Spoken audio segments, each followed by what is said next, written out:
Welcome to back my channel. आज की इस वीडियो में आपको डिज़ाइनर ब्लाउज़ की कटिंग और स्टिचिंग बताऊंगी। ये डिज़ाइन ब्लाउज़ जो है ये वर्क में दिए हैं। ये बिल्कुल फ्रंट गली में जो है बोट नेक की शेप में दिए गए हैं और इसकी जो डिज़ाइन है बहुत ही प्यारा और खूबसूरत है। तो चलिए इसको हम बनाना बताते हैं। इसे दो पार्ट ज्वाइंट है, दोनों पार्ट को अलग कर लेंगे। तो पहले हम लाइनिंग के फैब्रिक पे कर लेते हैं मार्किंग। तो स्क्रीन पे दिए गए मेजरमेंट के अकॉर्डिंग हम कर लेंगे इसकी कटिंग। तो इस तरह से लाइनिंग के कपड़े को डबल फोल्ड किए और एक बार और करके 4 फोल्ड कर लिए, क्योंकि फ्रंट और बैक दोनों बोट नेक शेप में डिज़ाइन तैयार है। तो यहाँ पे हम लंबाई की मार्किंग कर लेते हैं। तो लंबाई की जितनी आपकी मार्किंग हो उससे अपना 1 प्लस एक्स्ट्रा रखें। यहाँ पे हम 14 इंच लंबाई है तो 15 इंच लिए हैं कपड़े की। और यहाँ पे शोल्डर लेते हैं तो शोल्डर तो यहाँ पे शोल्डर है 7.5 इंच रखे हैं। और इस तरह से जो आर्म होल है उसको भी हम 7 इंच रखे हैं, क्योंकि बोट नेक में हाफ इंच ऊपर के साथ डाउन होता है, तो इसीलिए हम 7 इंच रखते हैं। और 1.5 इंच की गुलाई दे दिए, क्योंकि इसमें प्रिंसेस कट है तो 1.5 इंच की गुलाई दिए, क्योंकि कटिंग के बाद स्टिचिंग से प्रॉपर शेप में आ जाते हैं। और इसके बाद ले लेंगे शोल्डर। 3 इंच शोल्डर रखते हुए इसकी जो गले की लंबाई है वो 4 इंच रखे हैं फ्रंट वाले की। हम इस तरह से ऐसे कटिंग कर लेंगे। बाद में हम नेक के अकॉर्डिंग जो डिज़ाइन है उसी के अकॉर्डिंग इसको कट कर लेंगे। तो पहले हम नॉर्मली इस तरह से मार्क कर देंगे और इसके बाद कर लेते हैं चेस्ट की मार्किंग। तो चेस्ट की मार्किंग हम जितना आपका चेस्ट हो उसका चौथाई पार्ट ले लें, उसमें 1 प्लस लाइन मार्जिंग ऐड कर लें और 2 इंच अपना लूजिंग के लिए ऐड कर लें। इस तरह से जो 3 इंच मार्जिंग ऐड हो गई। और इसके बाद हम यहाँ पे कर लेंगे बस्ट पॉइंट की मार्किंग। तो बस्ट पॉइंट इस तरह से 10 इंच पे कर लेंगे और ऊपर के साइड हाफ इंच डाउन कर लेंगे। हुकाई के साइड से हम रख लेंगे 4 इंच इस तरह से, क्योंकि हैवी साइज है तो इसमें हम 3.5 इंच थोड़ा सा कम लगता है, तो इसलिए हम 4 इंच रखें। और नीचे के साइड जितना कपड़ा बचे उसको इस तरह से सीधे ड्रॉ कर दें। पॉइंट को मार्क करते हुए हल्के हल्के डॉट करके हमें आर्म होल की साइड में मिला देने हैं। और यहाँ से कर लेंगे हम प्रिंसेस डॉट की कटिंग। तो 2.5 इंच पे मार्क करते हुए इस तरह से लंबाई भी 2.5 इंच रख लेंगे और इसको इस तरह से प्रिंसेस डॉट का शेप दे देंगे। तो यहाँ पे शेप देने के बाद एक बार फिर कर लेते हैं चेस्ट की मेजरमेंट। तो चेस्ट जो है 9 पॉइंट है। 1 प्लस लिए हैं डॉट की सिलाई के लिए और 2 प्लस लूजिंग के लिए ऐड कर लेंगे। तो लूजिंग ऐड करने के बाद अब कर लेते हैं कमर की मार्किंग। तो जितना अपना राउंड नॉर्मली कमर हो उतना मार्क कर देंगे और उसके बाद 2 इंच एक्स्ट्रा लूजिंग ऐड कर लेंगे। लूजिंग इसलिए करेंगे क्योंकि प्रिंसेस डॉट में जो शेप की कटिंग होती है उसको ऐड करने के लिए। और इसके बाद कर लेंगे हम कटिंग। तो कटिंग की इस तरह से फ्रंट बैक एक साथ कट कर रहे हैं, तो दोनों पार्ट को कट कर लेंगे और कट करके एक पार्ट को साइड में कर लेंगे। तो यहाँ पे ले लेंगे पहला फ्रंट पार्ट और फ्रंट पार्ट की जो हम ड्राफ्टिंग किए हैं उसी के अकॉर्डिंग कर लेते हैं इसकी कटिंग। तो यहाँ पे कटिंग करने के बाद अब बोट नेक भी कट कर लेते हैं और शोल्डर डाउन कर लेंगे। तो यहाँ पे हो गई है फ्रंट पार्ट की कटिंग। तो कुछ इस तरह से फ्रंट पार्ट की कट कर ली है। अब आएंगे बैक पार्ट की। तो यहाँ पे बैक पार्ट ले लिए। बैक पार्ट को पहले हम यहाँ पे सीधा कर लेंगे और उन्होंने 1 इंच से छोटा कर लेंगे, क्योंकि फ्रंट पार्ट से बैक पार्ट जो होता है 1 इंच छोटा रहता है। तो इस तरह से हमने बैक पार्ट को कट कर लिए। कट करने के बाद अब लेते हैं ऊपर की साइड मार्किंग करेंगे। तो 3 इंच कंधे के मार्क करते हुए 5 इंच इसकी चौड़ाई है नेक की। नीचे के साइड 3.5 इंच पे मार्क करेंगे और इस तरह से हल्के हाथों से बोट नेक ड्रॉ कर देंगे। और यहाँ पे 2 इंच की मार्किंग करेंगे, क्योंकि ऊपर की साइड 2 इंच पे हुक लगाएंगे और नीचे की साइड 3 इंच पे मार्क करेंगे और नीचे की साइड हम 3 हुक ऐड करेंगे। इस तरह से मार्किंग किए हैं और जो बोट नेक के ऊपर के जितनी चौड़ाई है उतनी ही हम नीचे की साइड में डिज़ाइन की चौड़ाई करेंगे। और इस तरह से डिज़ाइन को स्क्वायर शेप दे देंगे। स्क्वायर शेप देने के बाद हल्का हल्का इसमें राउंड कर देंगे, जिसमें ये जो शेप है शेप बनने के बाद थोड़े से राउंड आते हैं। तो यहाँ पे हम राउंड करने के बाद अब देख लेते हैं चेस्ट की मार्किंग। तो चेस्ट जितना उतना मार्क कर लें और 2 प्लस साइड मार्जिंग ऐड कर लें। तो उतना सेम कर लेंगे। और कमर वाली साइड पे हाफ इंच कम रहता है, तो जितना आपकी चेस्ट की मार्किंग हो उसे हाफ इंच कम करते हुए दोनों लाइन को सीधा कर लेंगे। तो मार्जिंग सीधा हो गई। और इस तरह से मार्क करने के बाद एक्स्ट्रा जो कपड़े हैं उसको कटिंग कर लेंगे। तो ओपन करने के बाद कुछ इस तरह से आ रहे हैं, तो थोड़ी सी शेप में और प्रॉपर फिनिशिंग लाएंगे। तो इस तरह से हम शेप को थोड़ा सा और फिनिशिंग कर दिए। तो यहाँ पे हो गई है कटिंग पूरी। तो 1 अस्तर इसमें पूरा ऐड हो गया और इसमें दूसरा अस्तर लेंगे स्लीव के लिए, क्योंकि स्लीव की जो लेंथ है उसमें भी हम स्लीव की लेंथ के लिए 12 इंच की लंबाई कट करेंगे। तो इस तरह से कपड़े को फोल्ड किए और एक फोल्ड करते हुए इस तरह से एक और फोल्ड कर लेंगे। 4 फोल्ड कर लेंगे। तो स्लीव की लंबाई हम 12 इंच रखे हैं और इस तरह से 12 इंच पे मार्क करके और जो जितना चेस्ट की मार्किंग हो उतनी चौड़ाई में रखें। और इस तरह से 3 इंच पे एक लाइन खींच दें और ऊपर की साइड 2.5 इंच और नीचे की साइड जितना अपना मार्जिंग लेते हैं उतना ऐड करके इस तरह से तिरछे में लाइन को शेप दे देते हैं। और इस तरह से स्लीव की सीधा लंबाई को मार्क करते हुए सीधा लाइन कर देंगे और बॉटम के साइड में हम 2 इंच एक्स्ट्रा रखते हुए इस तरह से मार्क कर देंगे। तो 6 इंच इसकी बॉटम की अराउंड है गोलाई और इसको हम 8 इंच पे कटिंग किए हैं। तो इस तरह से हम 8 इंच पे कट कर देंगे और कटिंग करके फ्रंट आर्म होल की शेप दे देंगे। तो यहाँ पे जो दोनों पॉइंट जुड़े हुए थे तो इस तरह से हमने इसे शेप दे दी है और शेप देने के बाद इसको सेंटर से कट कर देंगे। तो यहाँ पे स्लीव की भी हो गई कटिंग पूरी। अब लेते हैं अपना मेन फैब्रिक। तो मेन फैब्रिक को इस तरह से रखते हुए हम इसे कट कर लेंगे।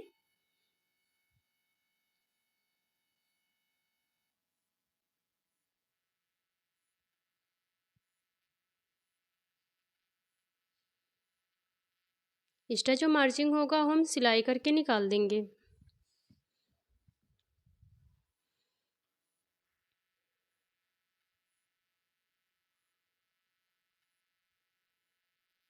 तो यहाँ पे एक्स्ट्रा कपड़े नहीं थे क्योंकि जो जितना कपड़ा था सारा सफिशिएंट कपड़े थे, एक्स्ट्रा कपड़ा कोई नहीं था। तो यहाँ पे देखिए बैक पार्ट की मार्किंग नहीं हो पा रही है उसमें।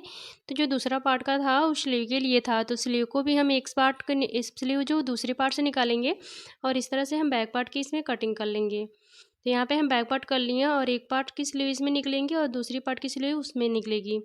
तो इस तरह से हम स्लीव को किसी तरह से एडजस्ट किए क्योंकि बहुत कम कपड़े थे। तो इस तरह से कटिंग करने के बाद अब स्टिचिंग की बारी है। तो स्टिचिंग के लिए इस तरह से पहले हम मार्क करेंगे चौक से, क्योंकि जो ये बोट नेक की हम कटिंग किए थे उसके अकॉर्डिंग ये जो कपड़ा है बहुत छोटा पड़ रहा था। तो ऊपर की साइड गली को चढ़ा कर हम बनाए हैं। इस तरह से जो गली की लंबाई है 5 इंच हो गई है। तो इस तरह से 5 इंच पे एक स्टिच कर देंगे। स्टिच करने के बाद इसकी हम कटिंग करके इस तरह से कट्स लगा देंगे। तो इस तरह से हम कपड़े को मैनेज करते हुए किसी तरह से हम इसे एडजस्ट किए और अंदर की साइड हम इसे गुम सिलाई लगाते हुए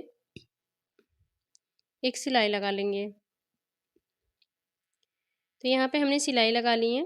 तो सिलाई लगाने के बाद इस तरह से पलट लिए। पलटने के बाद कुछ इस तरह से शेप आ रहे थे, तो हमने जो एक्स्ट्रा मार्जिन दिख रहे थे उसको कट कर लिए। तो इस कट करने के बाद अब बारी आती है ज्वाइंट की। तो जो प्रिंसेस शेप है इस तरह से अंदर की साइड को इस तरह से ज्वाइंट करेंगे। तो नीचे की साइड रखते हुए हम एक सिलाई लगा के ले लेंगे और इसी तरह से दूसरे पार्ट को भी शेड कर लेंगे। तो दोनों पार्ट को हमने स्टिच कर लिए। अब स्टिचिंग करने के बाद कुछ इस तरह से लुक आ रहे हैं। तो साइड के पार्ट को अटैच करने के बाद अब बस्ट पॉइंट निकाल लेते हैं। तो 10 इंच पे बस्ट पॉइंट था तो उसको 10 इंच पे इस तरह से मार्क कर देंगे। बाकी का जो पार्ट बचेगा नीचे देख लेते हैं, उतना है पार्ट दूसरे पार्ट में मार्क करेंगे और वहीं पे दोनों पार्ट को मार्किंग हो गई। तो जो पॉइंट की मार्किंग हुआ इसी के अकॉर्डिंग हम करेंगे इसमें पफ अटैच। तो 36 के अकॉर्डिंग हमने यहाँ पे पफ लिए हैं और इस तरह से 4 फोल्ड करके सेंटर पॉइंट कर लेंगे और इस तरह से सीधी मार्क कर लेंगे। सीधी मार्क करने के बाद नीचे की साइड से थोड़ी जितनी दूर पे यहाँ पे इस खालीपन है वहाँ पे हम इसी तरह से सिलाई लगाएंगे और इस तरह से पॉइंट से दबाते हुए पफ को अटैच करेंगे। तो जहाँ पे पफ जाएगा वहाँ पे इस तरह से हम फुट्स के अंदर इसे दबा लेंगे और दबाने के बाद एक सिलाई लगा के ले लेते हैं। अगर आप हमारी वीडियो को डिटेल से देखना चाहते हैं तो यहाँ हमने पफ के लिए अलग से वीडियो बना के रखे हैं। आप डिस्क्रिप्शन बॉक्स में वहाँ पे लिंक हम डाल देंगे, वहाँ पे ज़रूर जाके विजिट करिएगा। और साइड से तो मेन फैब्रिक के साइड जो जॉइंट वाला पार्ट था उसको हम जॉइंट कर लिए। तो इस तरह से जॉइंट करने के बाद थोड़े से ऊपर से ट्रांसपेरेंट ही दिख रहे थे हल्के हल्के, तो हम यहाँ पे कवर करने के लिए इस तरह से सेंटर से पॉइंट से मार्क करते हुए एक लाइनिंग का फैब्रिक ले लिए और इस तरह से सर्कल में से कट कर लिए। तो सर्कल में कट करने के बाद इस तरह से कुछ लुक आए हैं। यहाँ पे हम देख लेते हैं, थोड़े थोड़े से एक्स्ट्रा रखे हैं ताकि स्टिचिंग करने के बाद थोड़े से खाली बचे। तो दोनों पार्ट को इस तरह से कर लेंगे और इस तरह से हम इसे एक सिलाई लगा के कवर कर लेंगे। तो कुछ इस तरह से कवर कर लेंगे दोनों पार्ट को। तो दोनों पार्ट को कवर करने के बाद अब जो पफ थे वो अब दिख नहीं रहे हैं, तो इससे थोड़ी सी फिनिशिंग अच्छी आती है। ये इस ट्रिक को आप ज़रूर फॉलो करिएगा कि अगर आपके जो कपड़े हों ट्रांसपेरेंट ही हों तो इस तरह से आपके पास जो होता है कि कोई थिकनेस कपड़ा नहीं रहता है, मोटे वाले कपड़े लाइनिंग रही रहती है। तो यहाँ पे अगर हल्के कपड़े रहते हैं तो इस तरह से पफ के ऊपर आप कपड़ा लगा सकती हैं। तो इस तरह से लगाने के बाद जो क्या होती है फिनिशिंग होती है बहुत अच्छी आती है और दिखती भी नहीं है। यहाँ पे हमने बॉटम की सिलाई कर ली। आप देख रहे हैं कहीं पे भी एक्स्ट्रा मार्जिन नहीं दिख रहे हैं। हम सारे मार्जिन को कट करके अच्छे से सेट कर लिए। तो सेट करने के बाद ये फ्रंट पार्ट की पार्ट तैयार हो गए हैं। अब आते हैं बैक पार्ट की। तो बैक पार्ट को ले लेंगे और इस तरह से ओपन कर लेंगे। तो ओपन करने के बाद इसे करेंगे हम नेक के साइड से पहले स्टिचिंग, क्योंकि जो नेक के वाले पार्ट हैं उसमें हम दोनों साइड में ओपन है, बैक ओपन है और हुक से इसे तो कपड़े को एडजस्ट करते हुए हम ऊपर की साइड से ही करेंगे सिलाई। तो कुछ इस तरह से हमें नेक के ऊपर की साइड से स्टिच लगाएंगे। 1/2 इंच का मार्जिन रखते हुए यहाँ पे स्टिच लगाएंगे और सेंटर के पास आ जाएंगे। तो सेंटर के पास आने के बाद इस तरह से सीधे में एक सिलाई लगा लेंगे और इस तरह से हम डिज़ाइन के अकॉर्डिंग जिस तरह से कटिंग हुई है उसी तरह से हम इसे स्टिच कर देंगे। सेंटर से ओपन कर रखना है, इसीलिए हम सेंटर से हाफ इधर सिलाई कर रहे हैं और हाफ हम दूसरी साइड से सिलाई करेंगे। तो बैक में हम इस तरह से स्टिचिंग करने के बाद ही कट करेंगे, तो इसलिए हमने इसको इस तरह से सीधे सिलाई कर ली। बस ऊपर की साइड में हमें इस तरह से पलट के घूम सिलाई लगानी थी, क्योंकि नीचे की साइड हुकाई भी अटैच करनी होती है, इसीलिए हमने नीचे की साइड इस तरह से सेंटर कट नहीं किए हैं। और इस तरह से स्टिच लगाने के बाद हम कर लेते हैं एक्स्ट्रा मार्जिन की कटिंग। और यहाँ पे देख सकते हैं कितने गैपिंग किए हैं, तो थोड़े से ही हैं, ज़्यादा गैप ना रखें, क्योंकि ज़्यादा गैपिंग हो जाएगा तो हम जो गला है बंद करने के बाद पूरा बंद नहीं होगा और जहाँ पे आपको प्रॉब्लम हो सकती है, खिंचाव भी आ सकता है। इस तरह से ज़्यादा गैपिंग ना रखें और इस तरह से हम कर लेंगे कटिंग। तो अंदर की साइड नेक वाले पार्ट की कटिंग कर लेते हैं और कटिंग करने के बाद इस तरह से पलट लें। पलटने के बाद इसे थोड़े से कॉर्नर वाले पार्ट को इस तरह से सीधा कर लें नीडल की हेल्प से, और इसके बाद हम कर लेते हैं नीचे वाले पार्ट की स्टिचिंग।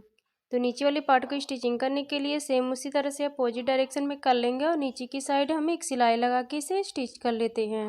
अगर हमारी वीडियो आपको अच्छा लगते हो तो प्लीज़ वीडियो को एक लाइक करें लें। हमें मोटिवेट करने के लिए आप हमारे चैनल को सब्सक्राइब ज़रूर करें, ताकि हम आपके लिए इसी तरह से कुछ अच्छे अच्छे टिप्स और ट्रिक लाते रहें। तो यहाँ पे सिलाई लगाने के बाद हम इसको पलट के कर लेंगे सीधा। इस तरह से सीधा करने के बाद जो एक्स्ट्रा मार्जिन है उसको कट कर लेंगे और इस तरह से एक चाप सिलाई देके इसे सेट कर लेंगे। तो यहाँ कपड़े को हम सेट कर लिए। अब आते हैं टक्स की। तो इस तरह से जहाँ पे आपका नेक की कटिंग हो, डिज़ाइन हो, वहाँ से आप 1.5 इंच एक्स्ट्रा अंदर के साइड इधर किसके कमर वाले साइड पे और इस तरह से यहाँ पे टक्स लगा दें। तो कुछ इस तरह से टक्स की कर दिए हम दोनों। तो दोनों टक्स को स्टिच कर दिए। स्टिच करने के बाद यहाँ देख सकते हैं कपड़े को हम बराबर कर लिए और सेंटर से कट कर लेंगे। तो सेंटर से कट करने के बाद नीचे की साइड हम हुकाई और पट्टी लगा के सेट कर लेंगे। इस तरह से आप हुकाई के लिए पट्टी सेट करते हैं, सेम इसी तरह से हमने बना के रेडी कर ली है। हमने आई की पट्टी और ये हुक की पट्टी बना के रेडी कर ली है। दोनों पार्ट के अब हमारा बैक और फ्रंट रेडी हो चुका है। बात है ज्वाइंट। अब यहाँ पे करेंगे शोल्डर की ज्वाइंट। तो शोल्डर को हम एक पार्ट ओपन कर लिए और एक पार्ट को अच्छे से स्टिच कर लिए थे। तो एक पार्ट को ओपन करते हुए इसको बीच में डालते हुए लाइनिंग की साइड लाइनिंग रखेंगे और मेन फैब्रिक की साइड मेन फैब्रिक रख के बीच से इसे सिलाई लगा लेंगे।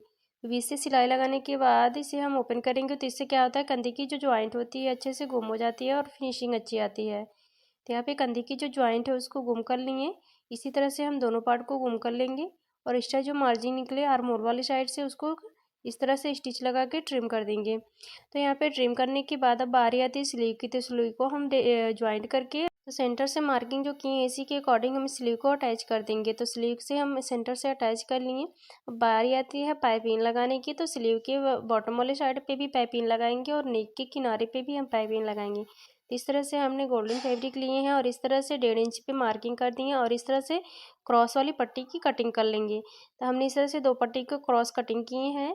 इस तरह से क्रॉस पट्टी को इस तरह से ऑरेब में ही कटिंग किए हैं और ऑरेब में ही इसे जोड़ लेते हैं। एक दूसरी का सिरा मिलाते हुए जोड़ेंगे और यहाँ पे डालेंगे डोरी वाली पाइपिंग। तो डोरी वाली पाइपिंग के लिए इस तरह से हम अंदर की साइड डोरी को अटैच किए हैं और इसको मिलाते हुए हम एक स्टिच लगा लेंगे। तो सिंगल फोल्ड से ही स्टिच लगाए हैं, तो किसी इस तरह से दबाते हुए हम स्टिच लगा लेंगे एक साइड। सेम इसी तरह से पूरा हम इसे अटैच करके सिलाई लगा लेंगे और दूसरी एक साइड सिलाई लगाने के बाद अब दूसरी साइड फोल्ड करके हम इसे सिलाई लगा लेंगे। ऐसे पाइपिंग जो होते हैं वो रेडी जो गले जो रेडी हो जाते हैं उसके लिए इस तरह से पाइपिंग बना के आप रेडी कर सकते हैं, या इस तरह से हम अंदर की साइड फोल्ड करेंगे जो मार्जिन है और फोल्ड करते हुए यहाँ पे पाइपिंग को थोड़ी सी दिखाते हुए हम यहाँ सिलाई लगाएंगे। बिल्कुल किनारे पे सिलाई लगानी है और इस तरह से हमें कॉर्नर वाली साइड पे जो यहाँ पे राउंडनेस है वहाँ राउंड को ध्यान में रखते हुए थोड़ी सी खींच लेंगे कपड़े को, ताकि जो फिनिशिंग हो अच्छी आए। और इस तरह से सारे पाइपिंग हम अटैच कर लिए। अटैच करने के बाद हम नेक वाली साइड पे आ गए। नेक वाली साइड पे कॉर्नर को इस तरह से मिलाते हुए हमें गले की साइड में आ जाना है और गले की साइड में इस तरह से बराबर कपड़े को रखते जाना है और एक ही सिलाई लगा के बिल्कुल अच्छे से इसे स्टिच कर देनी है। राउंड वाले पॉइंट पे हमें ध्यान रखना है कि बिल्कुल फिनिशिंग अच्छी आए। तो यहाँ पे राउंड कर लेंगे और सेम इसी तरह से सारे में हम पाइपिंग को अटैच कर देंगे। नेक में पाइपिंग अटैच करने के बाद इस तरह से स्लीव में भी अटैच कर लेंगे और एक डबल सिलाई लगा के ले लेंगे। तो सिलाई लगाने के बाद कुछ फाइनल लुक इस तरह से आएंगे। हमने नेक में भी और स्लीव में भी इस तरह से पाइपिंग को अटैच कर दिए हैं। तो बहुत ही प्यारा और खूबसूरत लुक आ रहे थे। बैक पार्ट से लुक हैं इसके। बैक पार्ट में भी स्क्वायर वाले डिज़ाइन बन के रेडी हो चुके हैं, बिल्कुल डीप नेक में है और बैक में भी दोनों हुक लगा के हम रेडी कर चुके हैं। ऊपर के साइड भी हुक है और नीचे के साइड भी हुक है। तो फाइनल लुक कुछ इस तरह है। तो उम्मीद है आपको ये डिज़ाइन पसंद आए हैं। अगर हमारी स्टिचिंग के आइडिया आपको समझ में आते हैं तो प्लीज़ वीडियो को एक लाइक किया करिए। चैनल पे न्यू हो तो चैनल को सब्सक्राइब किया करिए। ऑल का ऑप्शन ज़रूर सेलेक्ट कर दीजिए जिससे आने वाली वीडियो का हर नोटिफिकेशन आपको पहले मिले और हम आपके लिए इसी तरह से डिज़ाइन और स्टाइलिश ब्लाउज बनाते रहें और इसी तरह से कुछ नए नए टिप्स और ट्रिक लाते रहें। तो प्लीज़ चैनल को सब्सक्राइब करना ना भूलें। Thanks for watching video.